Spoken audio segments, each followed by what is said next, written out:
My name is Roy Jacques. I'm the European Managing Director for a company called Sysomos. And I realised that some of you may recognise our brand and some of you may not. I found that talking to the very, very senior echelons of marketing organisations, because social is often a silo, they may not be conversant with all the different technologies that are out there. So just by way of quick introduction, Sysomos is a social insights platform. We provide a range of apps that allow you to really gain insights and understanding and also manage the workflow of social within your organisation. Company's 10 years old this year, and I've been incredibly privileged since 2010 to lead our effort in Europe. And I say incredibly privileged because what's happened in the, press the right clicker, it helps, doesn't it? What's happened in the last 10 years is a decade of absolutely relentless innovation, which still persists now. So if I think back to 2006, when the big four platforms were in their infancy, there was about 94 million monthly active users.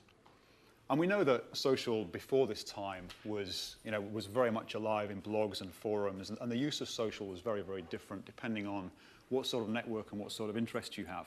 But what's fascinating is in just 10 or 11 years, we've gone from 4 major platforms to a whole host of platforms offering things like messages that disappear when you receive them, which has always perplexed me, but which of course the kids love. And a whole array of different ways of sharing content and communicating with peers and communities and networks. And it's really hard to give specific metrics about just how many people are engaged. But if you kind of tot up the claims of all of the different platforms, somewhere in the region of 5.5 billion active monthly users across all those networks. And that presents a phenomenal challenge for marketeers, a challenge and an opportunity. Now, if I think about it from a slightly different perspective, many of you will recognize this chart, which does the rounds every year on LinkedIn. It's a kind of chief MarTech wrap-up of the MarTech industry. And I always like this one. It's one of those things that's popped up for years, and I always like to look at it every year and see who's there and see who's playing in the space. And so when I look at this chart, I think from a marketeer's perspective, what a complicated job you have. So the bit in the red ring is kind of social, and there are all these other technologies that are sitting in there. And so from a brand's perspective, trying to make sense of this and work out how you can leverage all of these technologies for benefit can be quite time-consuming. The eagle-eyed amongst you will notice that up in the top right-hand corner, this says August 2011. So this one is last year. And it just makes my head hurt just to even look at that particular slide. What this speaks to me of is an incredible booming, not only complexity, but an incredible propensity for the financial markets to invest in the technology startups that are coming through, all those ideas that are being created in both MarTech and FinTech. Huge amount of investment sitting behind that. And that again poses some questions and some challenges for those of us in the marketing arena. Again, the red circle is just the social industry.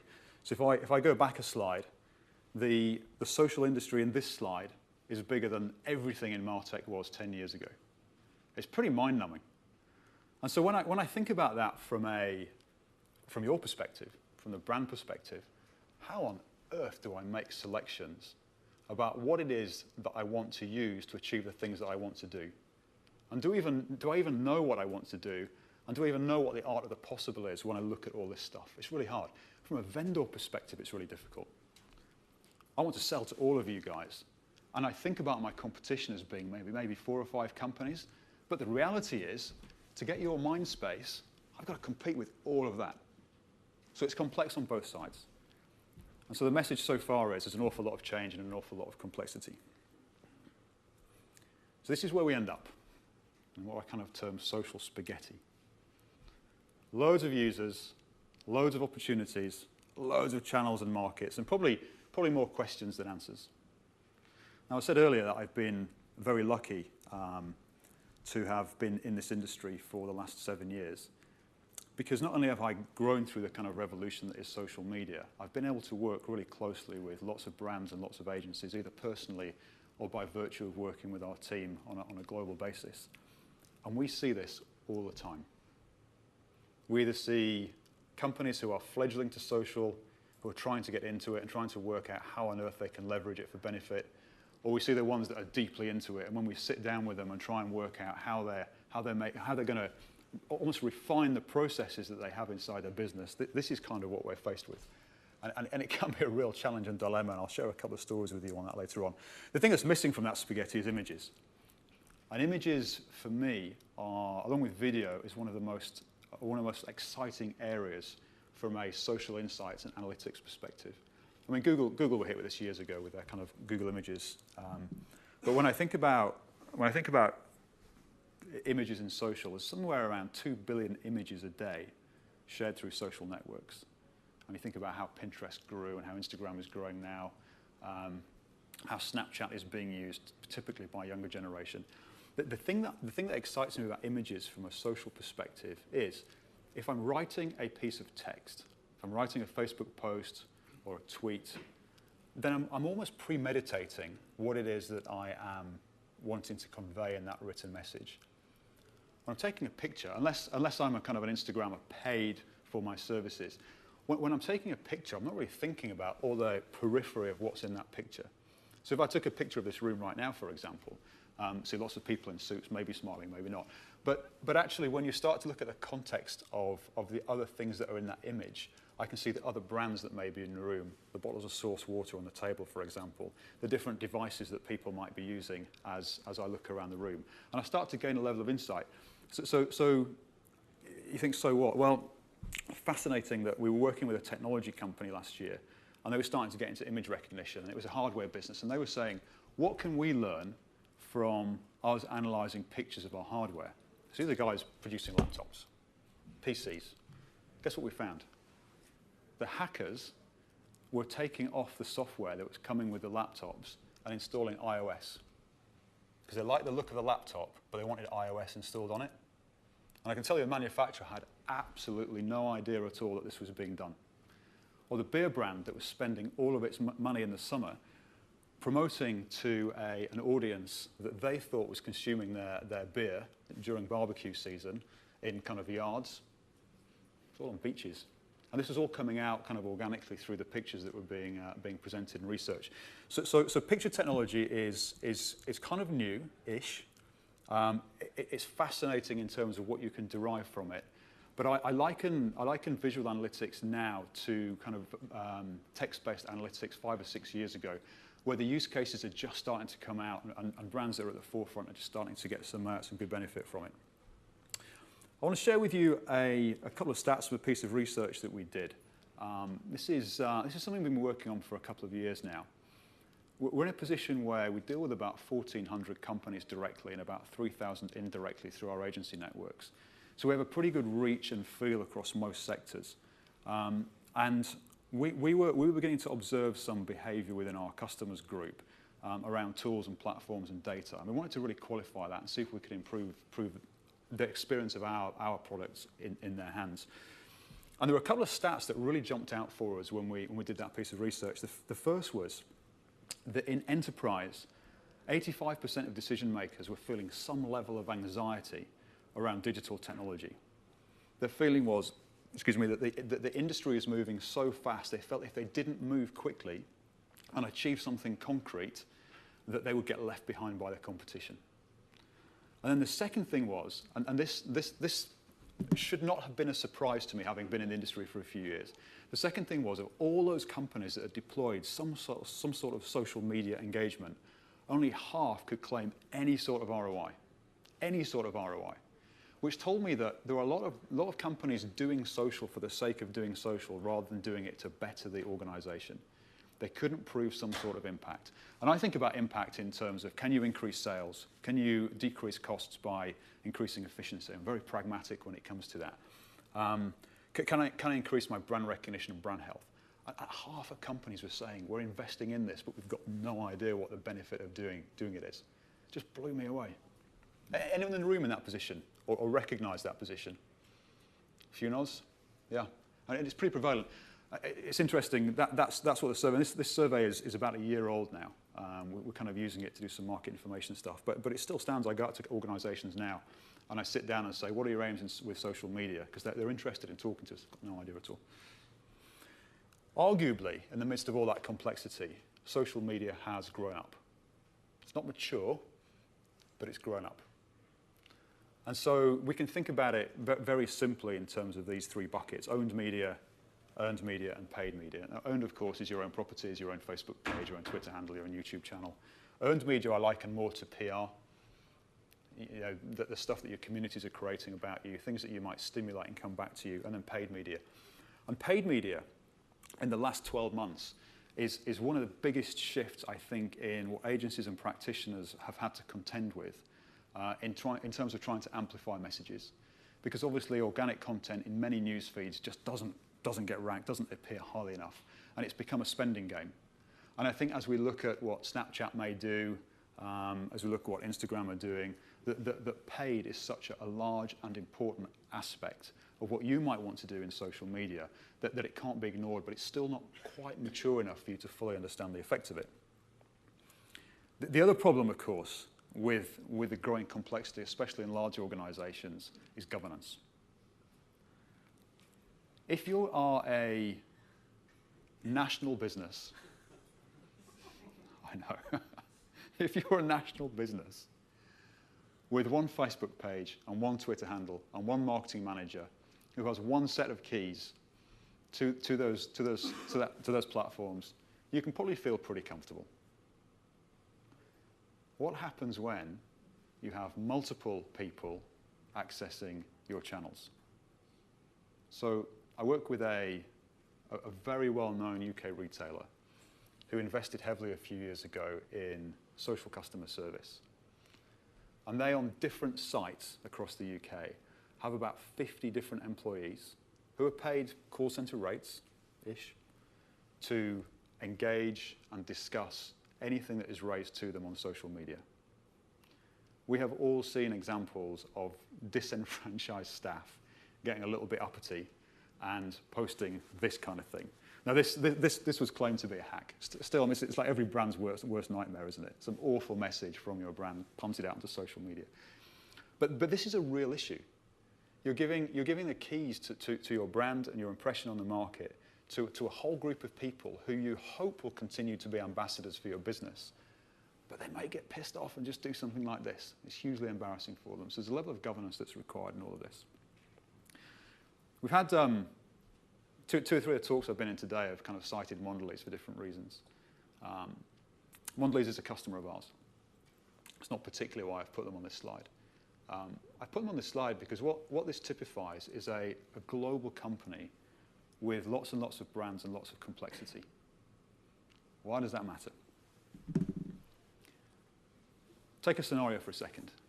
You're a UK brand, one Facebook page, one YouTube channel, one Twitter channel.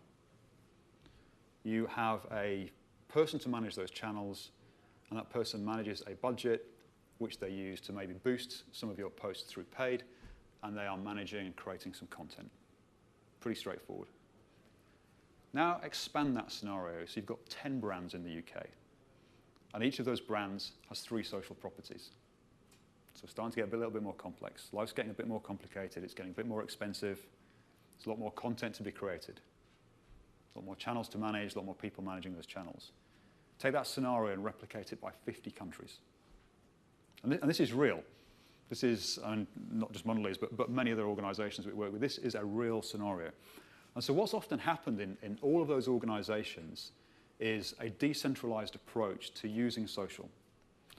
So 3 years ago, I sat in the boardrooms of one of the biggest alcohol companies in the world. And we began to look at how would we centralize the use of social promotion, and social analytics on a global basis. And it was one of the toughest conversations that I've ever been involved in.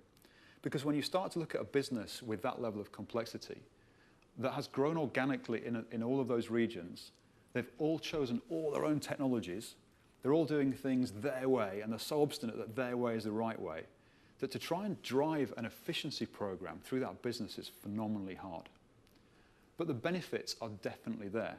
So go back to my scenario of 50 countries with 10 brands in each country and 3 channels per brand.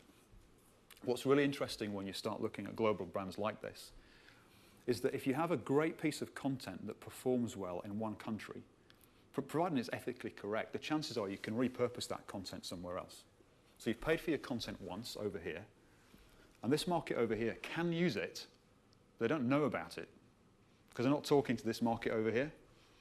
So there's another challenge in the kind of sprawl of tools and pages and promotion that you face. So this is where we come in. I mentioned that piece of research that we did earlier, going out to talk to customers and talking to non-customers about the challenges that they were facing in market. And it was fascinating. One of the other things that came back was that the average enterprise organization is probably buying, guess how many social tools? On average, how many tools, one organization, how many social tools pertaining to do the same thing? 15. If you looked at the data that those tools are providing, guess how many times those companies are paying for the same data set on average? 6. So exactly the same data being paid for 6 times. Compounded with the governance problems, compounded with the cost efficiencies of creating and managing content. And suddenly, when I made the statement earlier about social is beginning to grow up, you can see that actually from a CFO's perspective, when you're thinking about finance and marketing, it's a huge opportunity here to drive some common practice using the technology or leveraging technology. I mean, technology's created the problem, but using technology to try and solve that problem and make those efficiencies inside business.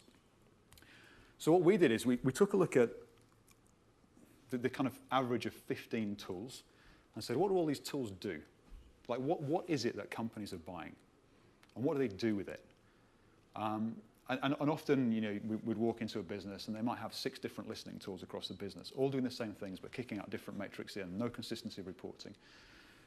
And then they'd also be buying tools to do publishing and tools to do engagement and moderation and tools to do analytics. And we said, what if we could just do all that for you? What if one vendor could provide all that for you? And they were like, oh my God, that's what we need. Because if you think about that, it's one procurement exercise, it's one contract, it's one set of training, it's one set of data, not 6 sets of data. It's one tool, so your training and education department can create all the right processes. So we set out to do exactly that. And what we are offering today now is what we call a unified platform, where we've either bought or built all those different bits of technology and stitched them into one place, so that enterprises and organizations can do all of this with that singular contract. And then, of course, the following challenge from that is, okay, well, you do that for me, but I've got all these different departments engaging in social, PR, HR, supply chain, marketing, marcoms, corporate affairs, all these different departments. Each of those users just need to see one bit of that social conundrum in order to do their job. So the second layer in the platform is this, which is trying to define it down by user job. So I know the end of that presentation is a great big sales pitch for which I'll make no apology whatsoever, because I think the challenge that technology and social has created is pretty vast. And I know in this room, as I looked through the kind of delegate list before I came out here, I know that there are some wildly different organizations in terms of social maturity. I know some of you are at the very, very start of that journey with social data. And some of you I've talked to today, and on occasion I've said, don't buy any technology yet, you're not ready for it. So some organizations are crying out for this kind of technology.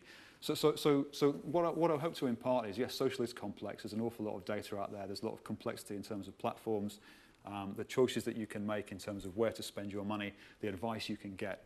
But there are different ways that you can satisfy the needs that you have.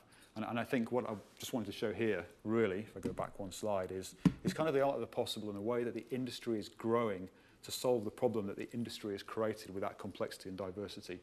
Guaranteed, there is a whole nother level of this to come, because nobody yet is kind of dealing with live video in a particularly strong way, or dealing with virtual reality or AI in a particularly strong way. So this I think has got years and years and years to run. But in terms of state of play today, this is where we're at. So that's my message for today. I've been pretty quick and pretty brief. Has anyone got any questions? I just bored you all to sleep. I said, no, I won't listen to any more social media. Yeah. You talked at the beginning about the vast lunarscape and the yes. array of possible platforms is there anything within Sysomos or any other platform you know of that would help you identify which might be the best platforms? How might you use that to refine it down? If you go back to the MarTech slide, you mean? The vast landscape. Let me just go back. This one? Yeah. Yeah. I mean, this is all technology providers. So my advice when it comes to technology is, if you're thinking about technology first, then you're probably thinking about solving your problem in the wrong way. It's often identifying the problem in the first place and working out, can it be solved? I guess the challenges with a kind of growth in MarTech, and partly why this is challenging, is there are challenges there to be solved that you don't even know about. Can I solve your selection of a tool here? Only through social listening and social data. So if you want to pick any topic in here, whether it be content marketing or marketing automation, I can do a lot of social analysis for you, which will tell you what the industry feels and what any of the stakeholders in the industry feel about that, and what their particular perceptions of different brands might be. So I can help you from that perspective based on social data analysis. But I think one of the key challenges when you look at this is, if you're picking a supplier for a long-term relationship, is that supplier fiscally sound? You know, the issue with booms in industry life cycles is companies come and go pretty quickly based on funding. And so what you want to be thinking about is, if you're making a decision which is going to be mission critical for the processes that you'll put into your business, will that piece of technology still be here in 12 and 18 months' time? And I've seen it go badly wrong. Yeah? Is there a question about amongst your client base, without kind of mentioning names, Yeah. where do you see social being kind of like at its best from an operational perspective? Yeah, I mean, it depends on the organisation. There are some really, the ways that I see it being used best is when the use case is really clearly defined. So I've got customers, for example, who say, what we want social for is nothing but reach and frequency. So all we want to do is push our brand as often as we can in front of as many people as we can, and this is how we're going to do it. And it's just a content engine that they push out and push out and push out. I've got other customers who say, what we want social for is very clearly to engage with customers in a custom service capacity. And they've built amazing best practice in doing that, in terms of not just the process by which they'll do it, but all the ways in which risk can be created in that environment. I've got other users, and I see this a lot in agencies and consultancies, certainly in management consultancies, where they're looking at very specific business problems in their customers, and they're looking for bodies of data which they can use to analyse, to do hypothesis testing. I found something fascinating recently, where an FMCG business had lost out on a $100 million market opportunity because they hadn't been consistently listening and watching for the signals that social data had provided. And they literally came to us kicking themselves, saying, if we had been doing what you advocate, we would not have missed this and would have had this great big sales cycle. So again, just to reiterate, what I see is where the objective is very, very clear, the application and use of social becomes pretty straightforward. The other challenge, just on that, if I go back to my spaghetti slide, I can give you over 1,000 different metrics coming out of social channels. 1,000 metrics. What on earth do you do with 1,000 metrics? Well, the reality is you don't do anything with them. You pick the metrics that are right for your business, depending on what you're focused on, and you just isolate those and use those. And again, that's another best practice we see. Yeah. So you said people who have clarity about what they want to use it for. Yeah. I've got an external affairs team that wants to use it for their use. I've got customer services team that sees that opportunity. I've got product marketeers wanting to use it for that. I've got sustainability and therefore brand positioning. What happens when everybody wants to use it? Do you have to say no? You can only use it for one of those. There's no reason that every department can't use it. I think the important thing there is, are any departments doing anything already? Because you've got a behavioural and procedural change if you're going to prescribe a solution into a department. What I see most often happening in that scenario, and I'm working on one with a firm based out of Hong Kong right now, And they have exactly this scenario. They've got 6 different departments globally that want to bring social data in and make use of it inside their organisation. And so what typically happens is they do a kind of needs and feasibility study internally, and they gather the needs of the different department. The procurement department rolls it all up into one, and they go to market looking for a vendor that can satisfy it. I think the key is if you're in the position where you don't have the technology in place already, and you listen to my warning about 15 different platforms and paying for data 6 times, you're in a position to do that needs and feasibility study early and then pick the right solution. The challenge you've got is how do you deal with customers and consumers? So are you a consumer-facing business? No, we're B2B. B2B. There are, some products actually reach the consumer. Yeah, okay. So your challenge is thinking about who might you engage on social and who's responsible inside your organisation for engaging with that subset. So if I think about the retail brand I mentioned earlier, there's a very, very clear team, very, very clear rules defined for how they pass posts that are sent into them inside their organisation to be treated in different ways. So it's very obvious if I buy a white good from them and I tweet at them with a question about that white good, it goes to the customer services team. If I'm coming asking about stock price, well, the customer service team is not the right place for it. It needs to go to the corporate affairs and IR team. So it's really about kind of governance and procedure inside your business. The trick with this stuff is the technology is the enabler. So it's not the whole solution. It's the enabler for something to happen inside the organisation. And the way that I always counsel is if you know what you're trying to achieve, the technology can help you solve the problem, but you need the people and the process to be very, very clearly defined to make it happen right. If you have objectives and technology without people and process, you will fail. If you don't have the budget for the people and process, you will fail. So you need objectives, people, process, and tech to make it work. You think that it's possible to have that many uses of one channel without it confusing? Oh, do you mean like if you've got a single Facebook page? Yeah. It's really hard. I would advocate using separate pages for different uses. So maybe I misunderstood your question. So you got a rambling answer answering the wrong thing. But Sorry. No, that's fine, but that would be your recommendation. Yeah, I mean, often customer services, for example, have a specific customer. So you disagree? No. Oh, no, sorry. No, I don't know if there's an answer, but I encountered the same problem. You have big internal turf wars about who owns social. Yeah. Just completely kind of correct. Yeah. But clearly you're not going to be optimized from a search engine perspective or anything else if you fragment your social channels. No. So I'm not sure I wasn't shaking my head saying it's the line. I was up for the debate. You create an alternative problem when you do that. You do. I mean, I've seen companies try and split out, 5, 6, 7, 8, 9, 10 Twitter handles, but all end up talking to the same audience, feasibly about the same thing. It's kind of brand promotion, and they very, very quickly consolidate back. But if you're sending brand messages out in one place, that's fine. But typically, you probably want corporate comms on a different handle. You probably want your customer service team on a different handle, and you specify it that way. It's easy to manage the data in the back end as well. Yeah. Anything else? Great. Well, thank you all very much.